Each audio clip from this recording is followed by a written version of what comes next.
Hey everybody, it's Gordon Majak here, back with another episode of Timeless Pop, Rock, and Soul. And today we are going to start the big program off with a very special dedication to two of my dearest friends, and that would be Mike and Linda Sloat.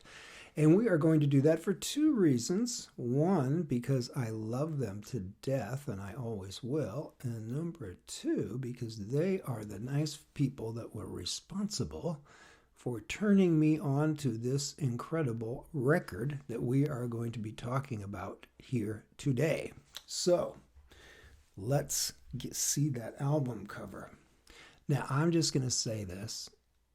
This is one of my all-time favorite album covers. I think this album cover is so perfect.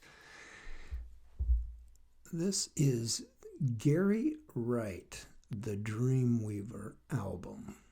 And that is a perfect album cover for Gary Wright there in 1975. Love this album cover. Man, does that ever stick out, right? Now, Gary Wright, prior to the Dreamweaver album here in 1975, was perhaps best known for two things. Number one was being a member of the British band Spooky Tooth there in the early 70s, late 60s and early 70s. But perhaps the most important or most impressive or I guess most memorable or historic thing that Gary Wright was known for is that Gary Wright was a part of a very small and very select group of musicians that included Eric Clapton, by the way. Gary Wright was part of a very small group of musicians that were handpicked by George Harrison to work with him on his landmark solo album there from 1970, All Things Must Pass. And if you know that record, of course, you know the incredible esteem that record is held with in the music business. George Harrison's All Things Must Pass, just an epic album back there in 1970. And Gary Wright being basically the primary keyboardist on that album and subsequently became a best friend of George Harrison, which I did not know all these years ago that the Dreamweaver came out. Found out about that later. But Gary Wright and George Harrison sparked a lifelong friendship there in 1970 when Gary Wright was, again, the primary keyboardist, basically, on George Harrison's album. So that leads us up to 1975, and Gary Wright is now releasing his latest solo album based on his recording contract that he has with Warner Brothers. And this record, The Dreamweaver, let's talk about this album. We wore this out. Oh, my friends Mike and Linda turned me on to this, and we wore this record out there in the summer of 1975 and 1976. We played this thing to death back then. What a great album. Here's what you need to know about the Dreamweaver album. It was one of the first, not the first, but certainly one of the first albums of that time there in the mid-70s to be produced basically using almost entirely keyboards and synthesizers, because rather than the usual rock and roll lineup of having guitars, bass, and drums and maybe keyboards and a singer or something like that, for this album, this is what we had. Gary Wright front and center on keyboards and lead vocals. David Foster, a young David Foster over here on keyboards, and the great Bobby Lyle over here on keyboards.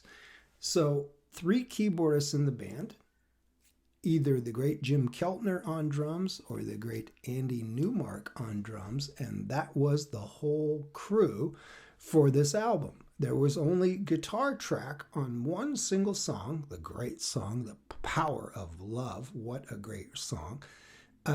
Only one guitar appearance, one guitar track on the entire album, and that was on that one song, Power of Love.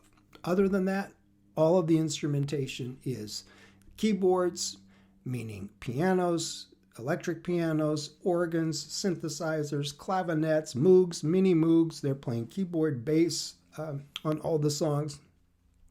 And so all of the sounds basically, and it's a beautiful, full, rich, incredible sound that I always loved. All of the sounds in the bigger sound there for Gary Wright are being produced by keyboards.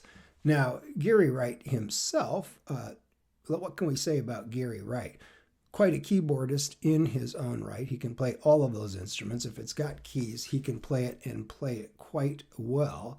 But more importantly, Gary Wright, what a singer. Man, I'm telling you, if you had a band and Gary Wright is your primary singer, you are in good shape. And if you were Gary Wright as a solo artist back there in 1975 for this Dream record, you were also in great shape, because this brother can sing, and he sings from the heart. Gary doesn't hold anything back, and he's a very skilled vocalist, and he's got a great set of pipes, and just pours his heart and soul into everything. Got so much respect for Gary Wright as a vocalist, beyond the fact, again, that he's quite an accomplished keyboardist. So you put that all together with the lineup of musicians that I mentioned there earlier, and this is a pretty polished little record coming out there in 1975.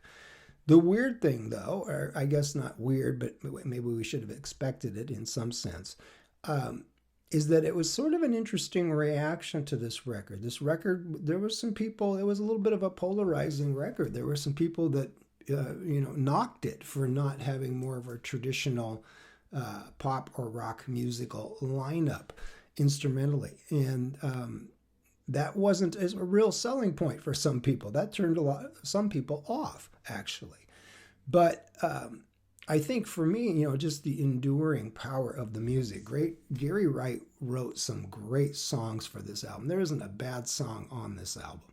And again, playing his heart out and singing his heart out. He's got top flight musicians there helping him out, in David Foster and Bobby Lyle, Jim Keltner and Andy Newmark on the drums.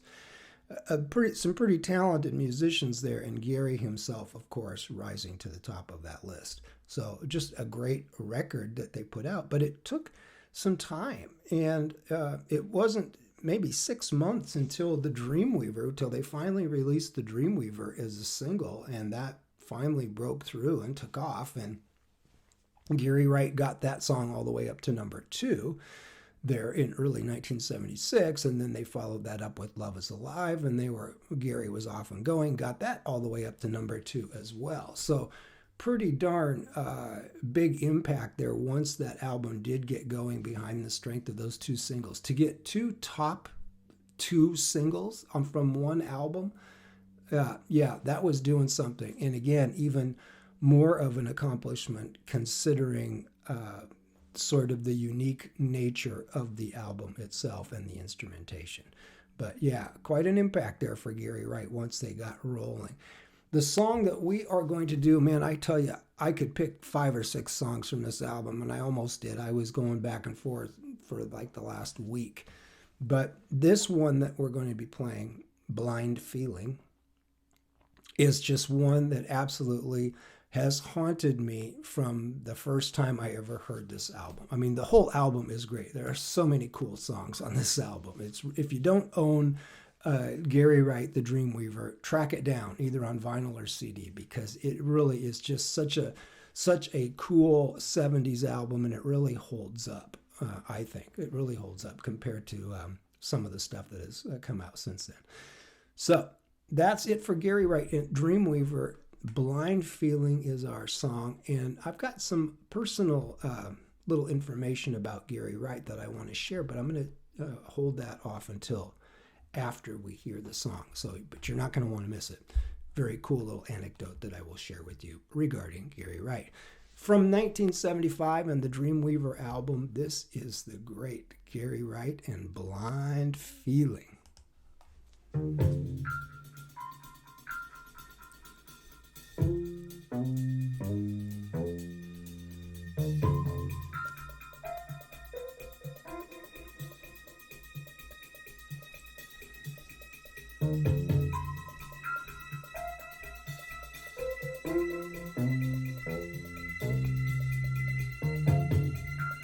keyboard bass is so cool.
What? God, Gary Wright, just, man, he's got a talent there of being able to just rear back and open up his voice and hit those high notes with so much soul and so much feeling. What a singer. And I'll just tell you, folks, I was fortunate enough to see Gary Wright perform live in concert on this tour, the Dreamweaver tour there, when he opened for Peter Frampton on the Peter Frampton Comes Alive tour. So I got to see Gary Wright live, and I'll tell you, folks, what a performer, and this brother can do it in a live setting as well. There's no studio tricks. It may sound like it because of all the keyboards and the synthesizers.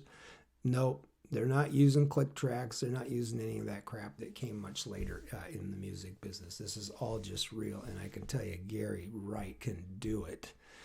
Studio, on stage, doesn't matter. What a singer. I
Gary Wright, absolutely owning the fade out. Now, do I care that there are no bass guitars and electric guitars on that track? No, I do not. I love bass guitar and I love electric guitar, but I'm sorry. That groove on that song is just filthy, nasty, disgusting, so deep and grooving. Oh my God. And as I said, let's give credit where credit is due there. You've got Gary Wright on keyboards, a young David Foster on keyboards, the great Bobby Lyle on keyboards, a great soul jazz keyboardist in his own right there, Bobby Lyle. And then you've got Andy Newmark and Jim Keltner on drums. And oh my God, just nasty, soulful grooves. And Gary Wright. Now, here is the thing about Gary Wright. Let's give it up for Gary Wright. One of the sweetest and nicest and most just sweet and nice, man. What a gentleman. So here's the story. I can't remember the exact location where this happened. It was online somewhere. I don't know if it was on someone else's music website and then Gary Wright was there, or he chimed in on something, or I don't know if it was on his own website way back in the old days of the internet. I don't remember exactly where it was. But at some point, there was a conversation about the music on this album, and Gary Wright engaged in the conversation, and I got to have an online back and forth with Gary Wright, and talking about the inspiration in the album and the meaning in the lyrics. And he was talking about how the song, the Dreamweaver, the big hit from the album, or one of the two big hits, he was talking about how that song had a spiritual meaning to him based on his devotion to the great spiritual teacher Paramahansa Yogananda, and that the Dreamweaver in the song was actually a dedication of Gary Wright's to his beloved teacher Paramahansa, one of my favorite spiritual teachers as well. So in this online forum, or I don't know, was it a forum or was it his website? I just can't remember what the website was. He was talking about that, about the deeper spiritual meaning, and that the lyrics of a lot of the songs may sound like they're written in the context of a relationship, a romantic relationship, but that in truth, he was writing. They may sound that way, but in truth, he was writing as much from his sense of spiritual love and spiritual devotion. And boy, I can certainly feel that. And so not only can I feel it in the music, but when he said that, and then so I replied to him, and I mentioned, among other things in my reply, how much I enjoyed learning that, because I was a spiritual person myself. And so to know that there was that added dimension in the music, and certainly a dimension that I have always loved. I love sort of philosophical and spiritual meaning in the context of songs. And so it was great for me to not only find that out, because I always loved the record, but a follow-up conversation ensued with him, with Gary Wright, where I mentioned having met and spoke to the great Roger Hodgson, the former lead guitarist and lead vocalist of Supertramp's classic lineup back there in the day. I mentioned to Gary Wright that I had met and spoke with Roger Hodgson one time many years ago, and that Roger Hodgson of Supertramp at that time when I met him was also sharing with me that some of the inspiration in some of his songs was based on his devotion to his spiritual teachers. And he even mentioned Paramahansa by name.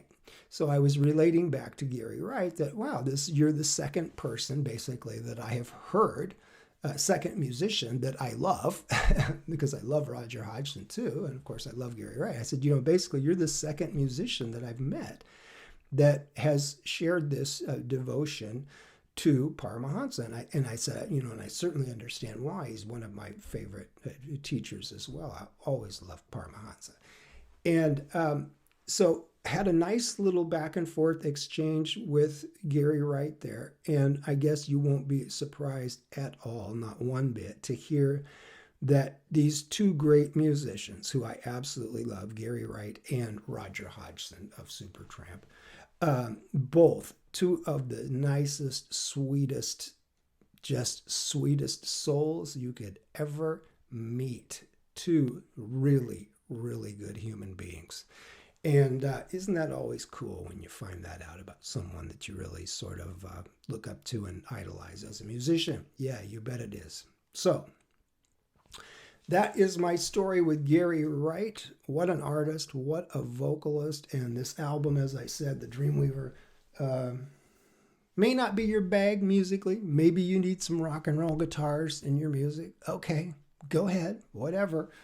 But I'm just telling you, if that's not the case, if you don't need those guitars, if you can set the guitars and the bass and some of the other instruments aside, there's still bass on there. It's just this incredible keyboard bass. Stevie Wonder played a lot of keyboard bass back in the day too. That was a thing back then. Boy, these guys sure mastered it. Gary Wright, David Foster, and Bobby Lyle really. The keyboard playing on this album is just phenomenal. And what a record. Like I said, chock full of great songs. I could have played any number of songs on this record. So great to find out all those years later there online that Gary Wright was just as sweet of a guy as you would have hoped he would have been. And also so cool to find out that there's that spiritual element in the music. So for a song like this, Blind Feeling, you listen to some of those lyrics now, you might have to rewind the video here and listen to those lyrics again, listening to Gary singing his soul out there. And maybe there was another dimension of these lyrics, that it wasn't a romantic relationship, even though that's what it sounded like. Who knows? I guess we'll find out. Now, I was going to give you guys a clue, just a little fun little teaser. Hang on one second.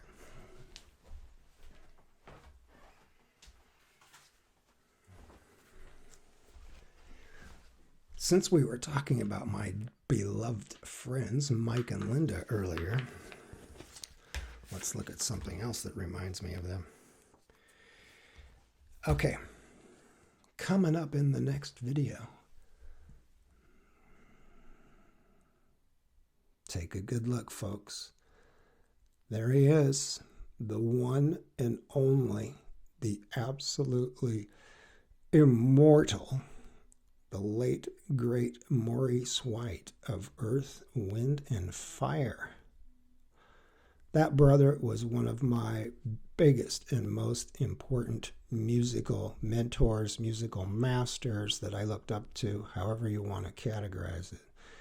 This is Maurice White out front of Earth, Wind, and Fire there. He's looking out into the crowd, looking for me probably. And this is 1979 concert in Seattle. There's my man. That's an actual photo taken at a concert in 1979, folks. Photograph courtesy of my friend Mike Sloat. Quite a photographer in his day, Mr. Sloat. Took a number of great concert photographs, and this is certainly one of them. Maurice White, my man. Now, as Maurice looks out in the crowd there, he was probably saying to the folks there, we never spend time talking to you, so we thought we'd lay it on you and let you know how we feel about love. Remember that song? Yeah, that's where we're headed, folks. Maurice White and Earth, Wind, and Fire. Do you think you're going to want to miss that next video? No, I don't think you are. I cannot believe I made it, I don't know how many videos I have on the channel, 40-something, 30-something, I don't even know. I can't believe I made it this far without jumping into Earth, Wind, and Fire. But here we go. See you soon. Happy 4th, everybody. Stay safe. I can't believe we made it through an entire video with, you should have heard the explosion right before I started the video. It was unbelievable. The windows shook. Happy 4th of July. Stay safe out there. Gary Wright, the Dreamweaver. Find it. Find it on vinyl. Find it on CD. Go look for it right now. You won't be sorry. What a record. Great, great record. 1975. Back with some Maurice White soon. See you all.